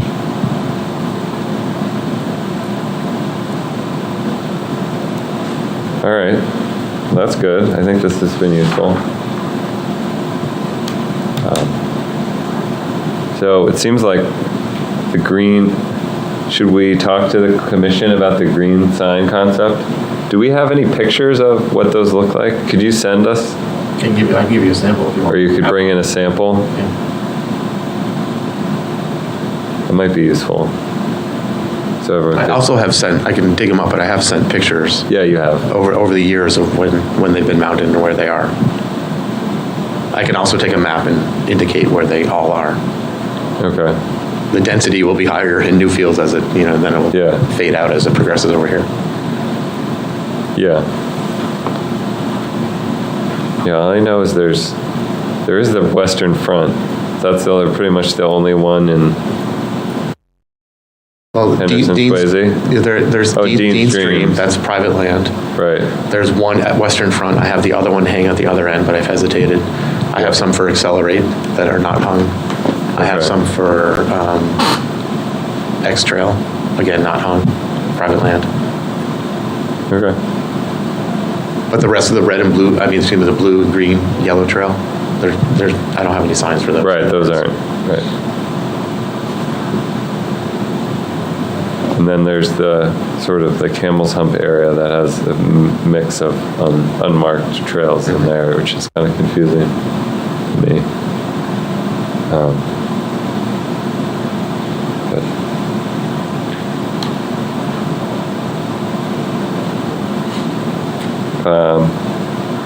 Okay, do we have any other, I think we should wrap up in a minute just so we can all get home, but I don't know how we want to leave this in terms of next steps. We can talk to the commission at our meeting on Tuesday with some of the high points here. I guess one question would be just, are there areas of maintenance that we're looking at now? It sounds like, I feel like the trails are in pretty good shape right now as far as any dire needs. What do you think? I haven't thought much about this next coming season, but I think last year I just came up with a list, and that's what we worked off of. We discussed it in the spring and went from there, and I'm happy to do that again. Like I said, there'll be a few things that we probably don't accomplish by the end of this year that'll get pushed over, but I don't know of anything that's major. Like nothing jumps out to say like, No. This is like something that is huge that needs to be taken No. care of. Yeah. Winter, abuses the trails in terms of the wooden structure, so we might see some things that turn up in the spring.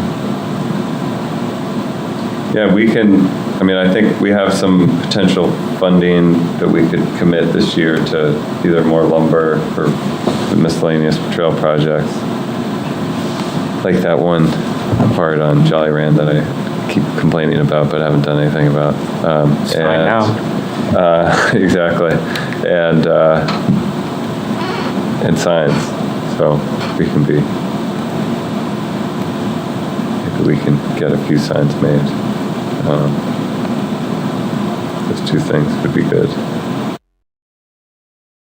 to keep coordinating. And I would also say, I know some of these big trail projects, there seems to be sort of like offcuts that are just piled up somewhere. I've seen a few of those. I don't know. I struggle with that cleaning up projects at my house too, but ideally we would get those taken care of. I think there was a plan to get those taken care of, and it just never happened. Never happened. I think Public Works was going to help get some of those out of there from by the tunnel, and I just don't think it materialized. Okay. So maybe we can. I'm aware of it as well. I don't So like what it is either. that?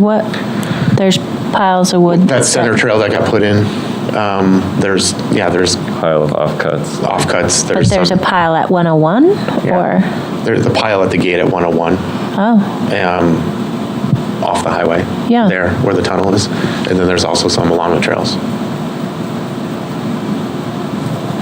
Yeah, so some tidying up of these things would be appreciated.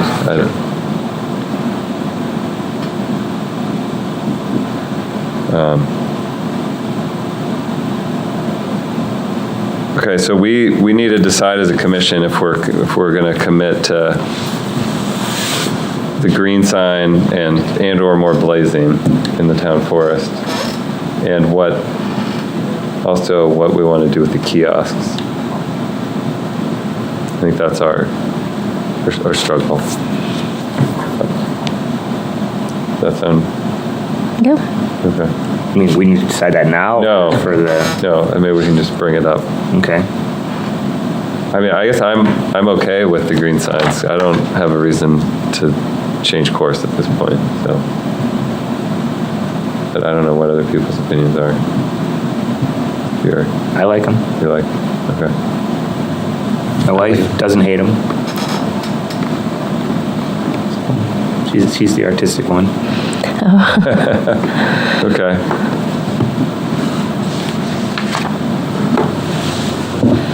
So bring that back as an agenda item on Tuesday. Yeah, I think you wrote something about. Oh, did I? It's already in here, Trail Committee meeting update. Okay, so I good. should have a handle on what funds may be remaining by December, for the December meeting? Yeah, I think we want to have a handle on that for Okay. the December meeting.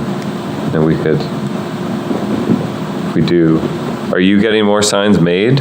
Is there another, you said in the winter, are you planning I've hesitated. order? Like I said, I hesitated, so I've not, I can compile a list, of course, but I haven't done anything yet. Okay. I don't know if we could, there's synergy in, if we end up making signs. Okay.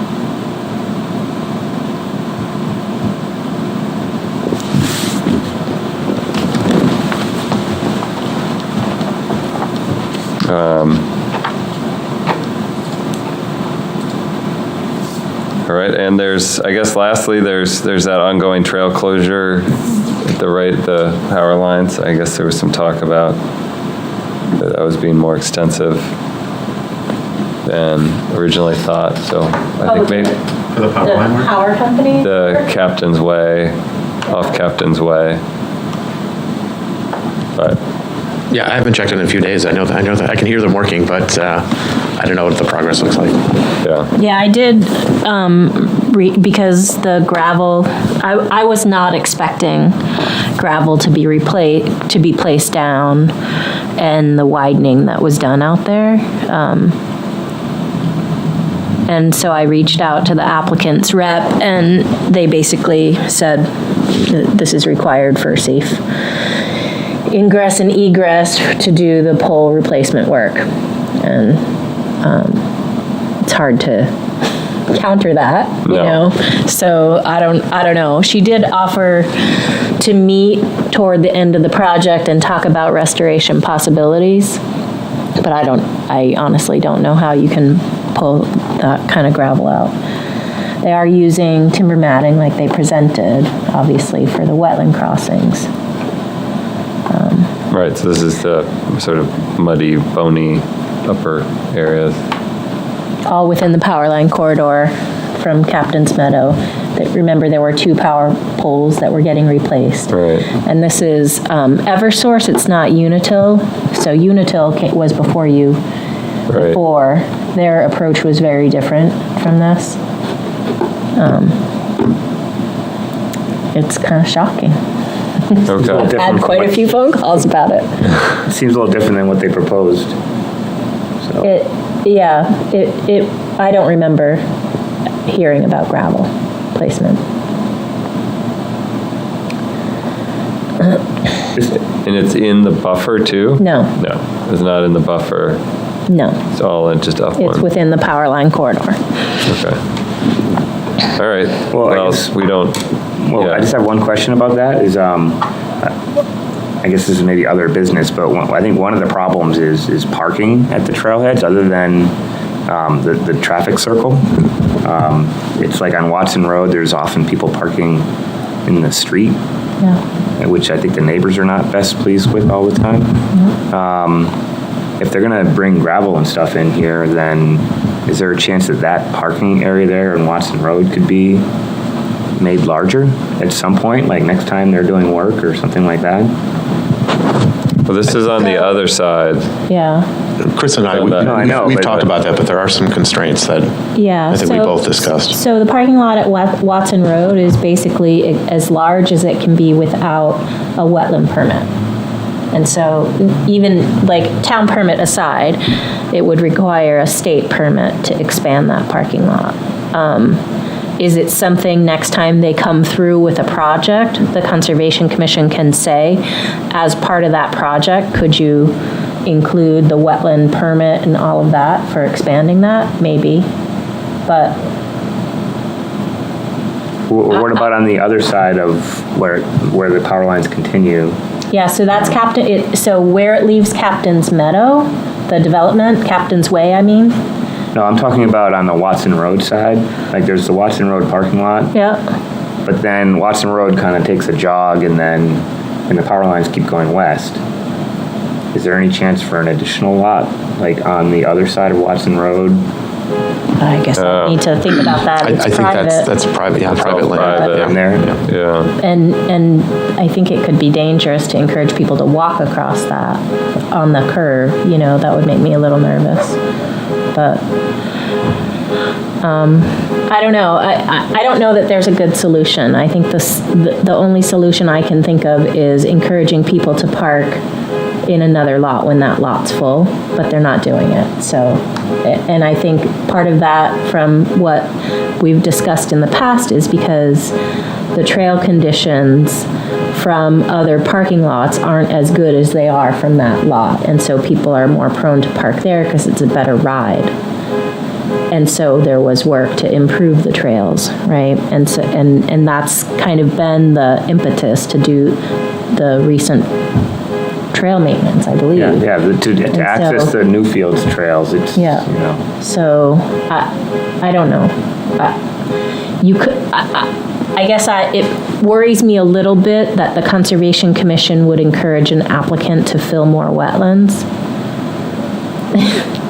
Yeah, there's a little But contradictory I thing there. understand that the Conservation Commission is not just wetland protection. I mean, that's what you're legally, as a board, you were legally created for. I don't know. I guess I'd need to chew on that a little bit. But it's our trail users though, right, who are Yeah, the ones that are being affected, or they're affecting the community. yeah. How often does that power line work get done? It seems like they've been coming in every year, different entities and different poles, instead of just replacing the poles all at once, either adding taller poles or redoing the lines or something. Because several years ago, they did access primarily from Watson. Yep. Yeah. I think last year, right? See, it seems longer than that. feels like it was longer than that, Yeah. but it was a few years ago. I do remember it. I mean, maybe as trail users, encouraging trail users to be at the Conservation Commission meeting when a project's being discussed might be a better approach. But Sure. Oh, that would fill the room, I'm sure. I guess I also question, like, how will that solve it? Won't more people just be parking there? You know what I mean? Still Like, fill up, even I if you feel add like 6 lot the spaces. amount of parking that's out there, it would have to be a dramatically larger lot to accommodate all of those users. I don't know. But Yeah, that's what's great about the Commerce Way, is it's seemingly It's basically infinite, infinite parking there. and there's no residential. right. Right, and there's no People going. traffic, there's no...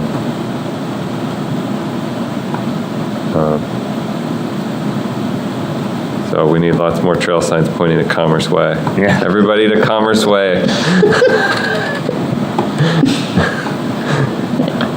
But it comes up all the time.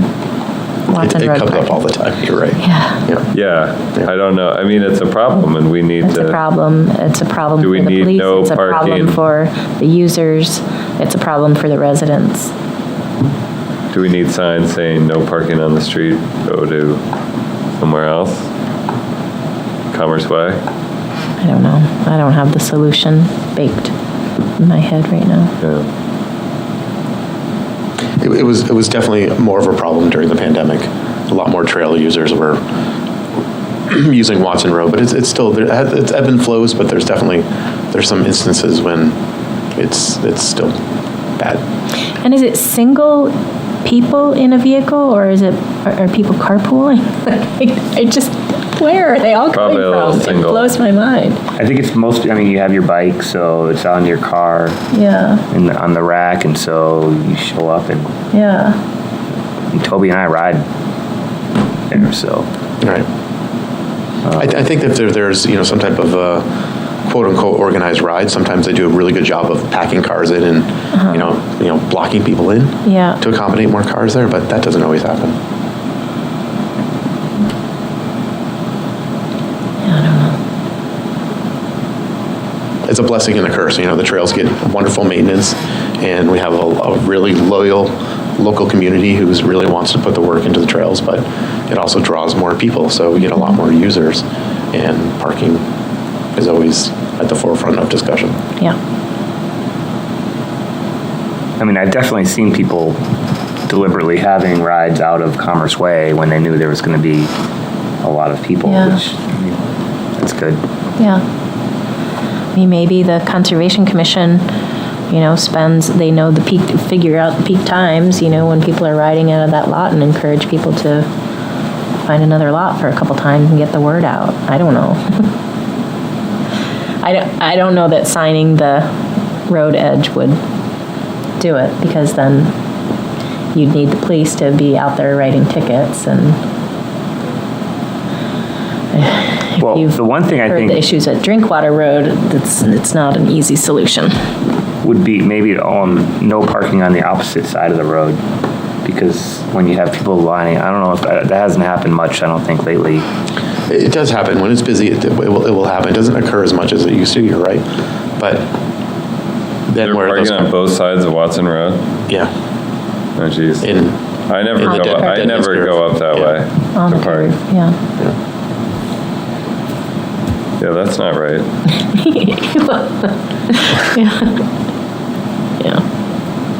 What about, how much use does that other block get? The tree, what is it, tree? Deer trees, Well, they don't want parking there. There's like 3 parking spots Yeah. there, basically. Okay, they don't want. And so similarly, there was overflow and the abutters were concerned about that and And so you're not allowed to park in the street Newfields there. took action. Yeah.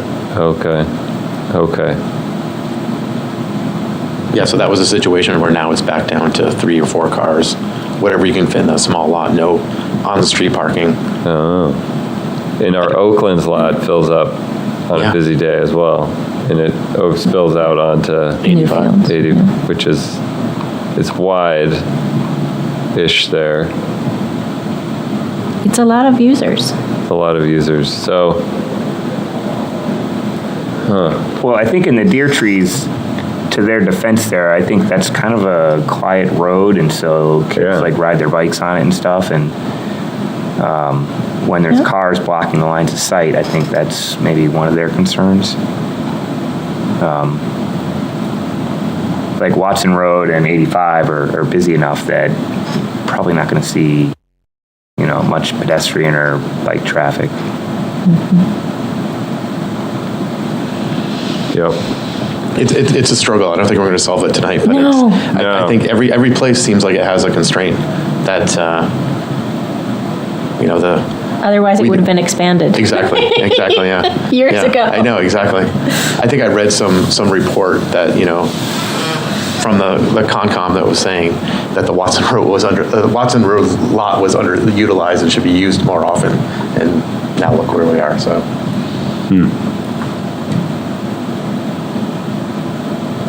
All right.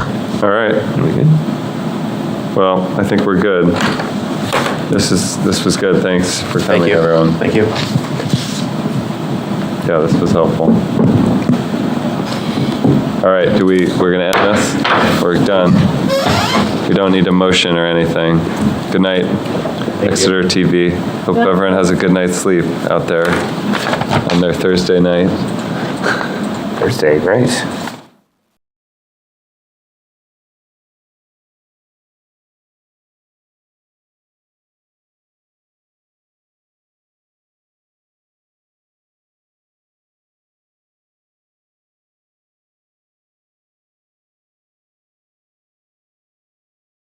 I always.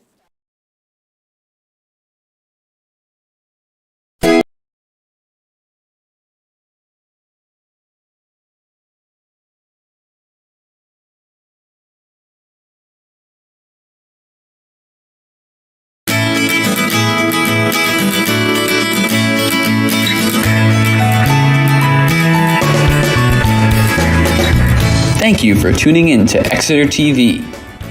Exeter TV is the town's public and government access channels, available on Comcast channels 98 and 22. Channel 98 is your channel. If you have an idea for a program, want to host your own talk show, or submit a film, we're here to get your content on television. On Channel 22, we bring you live and replay coverage of government meetings and other town updates. A third channel, Blue Hawk Media, is operated by SAU 16 and can be found on Channel 13, with all your school sports, events, and meetings. You can watch Exeter TV online at exeternh.tv, Apple TV, and on Roku. Find us on social media for extra content. Subscribe to our YouTube channel and hit the bell to get notified about live streams and new content. Tune in to our platforms every other Friday to watch the Exeter Biweekly Report, with recaps of recent events, updates from town departments, and messages from nonprofits in your area. If you head to our website, exeternh.tv, We invite you to sign up to our newsletter to receive monthly updates about new content, upcoming meetings, and more. We'd like to thank you for taking the time to watch Exeter TV and hope that you tune in to our other content as well.